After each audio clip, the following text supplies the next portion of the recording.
when the World Juniors got to gold. You got to look at the players on that team. You know, you had like Lindros, Pat Falloon, Ottman, and all that.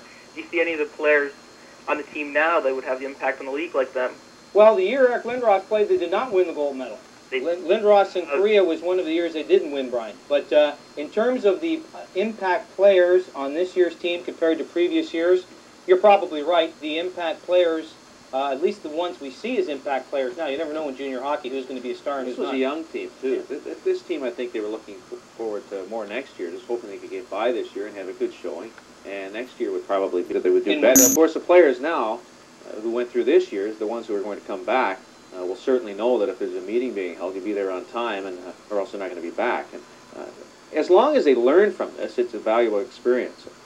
You know, you're not going to win all the time, but if you lose and you don't learn anything from it, then it's useless. But as long as they learn from it and take it to next year in Winnipeg, then it's a valuable experience for the whole program. And I think, Brian, you got to remember it's easy. Not a pleasant experience, but sure, it's still valuable. I think, Brian, you got to look back too when you say, well, you know, there's no the Lindros or career or star players on this team compared to it. A lot of the guys maybe aren't familiar to us now. 2 to 3 years down the road may become good NHL players, bona fide players. You don't know. And the high-profile ones like Joe Thornton, Patrick Marleau, who stayed in the Boyd Devereaux, stayed in the National Hockey League, sure, they probably could have made a difference, and I think it was a big factor.